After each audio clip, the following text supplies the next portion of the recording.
প্ৰিয় শ্ৰোতা বন্ধুসকল, মানৱ শৰীৰ এক ক্ষুদ্ৰ ব্ৰহ্মাণ্ডৰ আজিৰ খণ্ডলৈ আপোনালোকক আদৰণি জনাইছোঁ আৰু অসমীয়াৰ বাপতি সাহোন ৰঙালী বিহুৰ এই শুভক্ষণত আপোনালোক সকলোকে সশ্ৰদ্ধ প্ৰণাম জনাইছোঁ।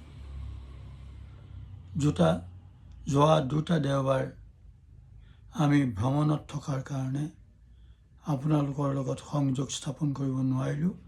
তাৰ কাৰণে আমি আপোনালোকৰ ওচৰত ক্ষমা বিচাৰিছোঁ। এই ভ্ৰমণকালত আমি নিৰ্বল সুন্দৰ প্ৰাকৃতিক দৃশ্য আৰু চাফ চিকুণ নগৰ মহানগৰ দেখি আমাৰ দেহৰ ভিতৰৰ এই ক্ষুদ্ৰ ব্ৰহ্মাণ্ডখনো কেনেকৈ চাফ চিকুণকৈ ৰাখে সেই সম্পৰ্কে আমাৰ মনলৈ এক ভাৱ আহিছিল আৰু সেইকাৰণে আজি আমাৰ দেহৰ আটাইতকৈ দৰকাৰী অংগ, যি অংগই আমাৰ দেহটোৰ তেজখিনি শোধন প্ৰক্ৰিয়া কৰে, সেই বৃক্ক কিডনী সম্পৰ্কে আলোচনা কৰিব খুজিছোঁ। আমাৰ দেহত দুটা কিডনী বৃক্ক থাকে, দেখিবলৈ মাহ সদৃশ, গঠন আমাৰ হাতৰ মুঠিৰ সমান, পিঠিৰ ফালে মেৰুদণ্ডৰ দুই কাষে থাকে। সোঁফালে থকাটোক কয় সোঁ কিডনী আৰু বাওঁফালে থকাটোক কয় বাওঁ কিডনী। এই কিডনীলৈ তিনি ধৰণৰ নলিকা আহে। এবিধক কয় ৰেনেল আৰ্টেৰী। এই ৰেনেল আৰ্টেৰীয়ে তেজৰ লগতে দূষিত পদাৰ্থখিনি যেনে লিভাৰে প্ৰস্তুত কৰা ইউৰিয়া আৰু অন্যবিলাক টক্সিন লৈ আহে আৰু শোধন প্ৰক্ৰিয়াৰ পিছত দ্বিতীয়বিধ ৰক্তবাহী নলিকা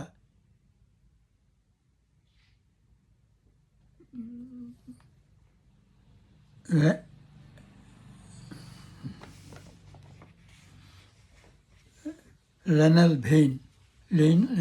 ভেইনে পৰিশোধিত তেজবিলাক দেহৰ বিভিন্ন অংশলৈ লৈ যায় আৰু তৃতীয়বাহী নলিকা ৰেনেল পেলভিছে আমাৰ যিখিনি বৰ্জিত পদাৰ্থ সৃষ্টি হয় সেইখিনি প্ৰস্ৰাৱগাৰলৈ পঠিয়াই দিয়ে।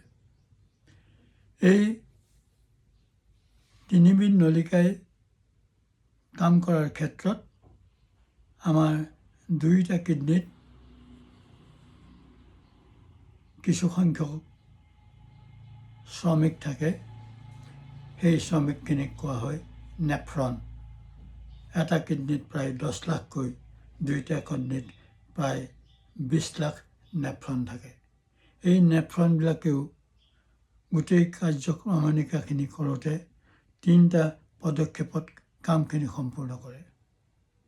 প্ৰথমতে যেতিয়া ৰেনেল আৰ্টেৰীয়ে বৰ্জিত আৰু বিষাক্ত পদাৰ্থবিলাক তেজৰ লগত লৈ আনে, তেতিয়া এই নেফ্ৰনবিলাকে প্ৰথমতে এইখিনি ফিল্ট্ৰেশ্যনৰ কাম আৰম্ভ কৰে। ফিল্ট্ৰেশ্যন কৰিবৰ সময়ত তেজত থকা পানী, glucose, sodium, potassium, iron, urea ইত্যাদি পদাৰ্থখিনি ফিল্ট্ৰেট কৰি বাহিৰ কৰে আৰু সেই তেজত থকা বৃহৎ আকাৰৰ প্ৰ'টিন আৰু অন্য কিছু পদাৰ্থ ৰক্তকণিকা কিছুমান তেজতে ৰৈ যায়। এই ফিল্ট্ৰেটখিনি দ্বিতীয় পৰ্যায়লৈ আহে। এই কিডনীটোৰ কোষত কিছুমান শোষক কোষ থাকে। সেই শোষক কোষবিলাকে বাছি বাছি যিখিনি গ্লুকোজ আহিছে সেই গ্লুকোজখিনি শোষণ কৰি লয় আৰু ছডিয়াম আৰু পটাছিয়ামৰ যিখিনি আয়ন আহে সেই আয়নখিনিৰ যিখিনি দৰকাৰী নিৰ্দিষ্ট পৰিমাণৰ আয়নখিনি সংগ্ৰহ কৰি লয় আৰু পানীৰ 99% শোষণ কৰি লয়। এইখিনি হ'ল বিশুদ্ধ তেজ আৰু এইখিনি ৰেনেল ভেইনৰ যোগেদি দেহৰ বিভিন্ন অংশলৈ পৰিবাহিত হয়। আৰু তৃতীয় পদক্ষেপ হিচাপে এই যিখিনি বৰ্জিত পদাৰ্থ ইউৰিয়া আৰু অন্য টক্সিনবিলাক সেই টক্সিনবিলাক তৃতীয় পদক্ষেপ হৈছে ইউৰিন ফৰ্মেশ্যন হয় আৰু ইউৰিন ফৰ্মেশ্যন হওঁতে তাত থকা ইউৰিয়া লৱণ আৰু বিষাক্ত পদাৰ্থবিলাক অলপ পানীৰ সৈতে মূত্ৰ তৈয়াৰ কৰে আৰু ই ৰেনেল পেলভিছত জমা হয়।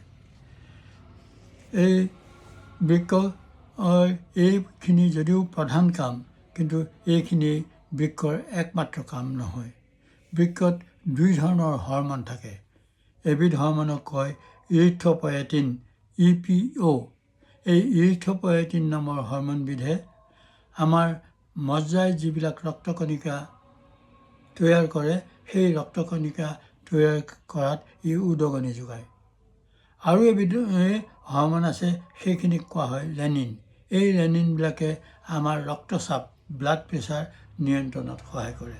এতেকে এটা বৃক্কই তেজ পৰিশোধন কৰাৰ উপৰিও ৰক্তকণিকা নিৰ্মাণ আৰু ব্লাড প্ৰেছাৰ ইত্যাদি এই কামখিনিও সম্পূৰ্ণ কৰে। এই গোটেই কামখিনি কৰাৰ ক্ষেত্ৰত নেফ্ৰনবিলাকে নীৰৱে কাম কৰি থাকে যেতিয়ালৈকে ইয়াৰ 80% ৰোগাক্ৰান্ত নহয় তেতিয়ালৈকে আমি এই কিডনীৰ কামখিনিৰ সম্পৰ্কত অৱগত নহওঁ। 80% যদি বিভিন্ন কাৰণত ৰোগাক্ৰান্ত হয় তেতিয়াহে চিকিৎসকৰ চকুত ই ধৰা পৰে। তেতিয়া ডায়েলিচিছ বা বৃক্ক সংৰোপণৰ নিচিনা কামবিলাক কৰিবলগীয়া অৱস্থা হয়। তেতিয়া কিন্তু বহুত দেৰি হৈ যায়। সেইকাৰণে আমি বৃক্কটোক সযতনে ৰখাৰ অতি প্ৰয়োজন। এইটো ক্ষেত্ৰত আমি কেইটামান দায়িত্ব পালন কৰিব লাগে। আমি যদি পানী খুব কমকৈ খাওঁ তেতিয়া ডিহাইড্ৰেশ্যন হয় আৰু পানী যদি অত্যাধিক খাওঁ তেতিয়া এক্সেছ ৱাটাৰ আমাৰ বৃক্কলৈ আহে। এই ডিহাইড্ৰেশ্যন বা অত্যাধিক পানী দুয়োটাই কিডনীৰ কাৰণে ক্ষতিকাৰক হয়। সেইকাৰণে আমি নিয়মিত পৰিমাণৰে পানী সদায় গ্ৰহণ কৰিব লাগে। তাৰোপৰি অত্যাধিক লৱণ খাব নালাগে। অত্যাধিক লৱণেও আমাৰ কিডনীত অপকাৰ কৰে। আৰু কিছুমানৰ যিকোনো সময়তে বিষনাশক দৰৱ খোৱাৰ এটা অভ্যাস আছে। বিষনাশক দৰৱ সঘনাই খোৱাটো কিডনীৰ কাৰণে অপকাৰ হ'ব পাৰে। তাৰোপৰি ধূমপান আৰু ব্লাড প্ৰেছাৰ নিয়ন্ত্ৰণ, ব্লাড চুগাৰ নিয়ন্ত্ৰণ ইত্যাদিও আমাৰ কিডনীৰ কাৰণে অতিকৈ আৱশ্যকীয়। এইখিনি যদি আমি নিয়মিতভাৱে পালন কৰিব পাৰোঁ আমাৰ কিডনীটো সুস্থ আৰু সবল হৈ থাকিব আৰু আমি এই বেমাৰবিলাকৰ পৰা নিজকে বচাই ৰাখিব পাৰোঁ। আজিলৈ ইমানেই। আপোনালোকে যদি এই ভিডিঅ'টো ভাল পাইছে ছাবস্ক্ৰাইব কৰিবৰ কাৰণে আপোনালোকক অনুৰোধ কৰিছোঁ আৰু আপোনালোকৰ লাইক কমেণ্ট ইত্যাদি আমাৰ প্ৰেৰণাৰ উৎস হয়। অহা দেওবাৰে এক নতুন ভিডিঅ'লৈ আপোনালোকৰ আগত উপস্থিত হোৱাৰ প্ৰতিশ্ৰুতিৰে আজিলৈ সামৰোঁ। ধন্যবাদ।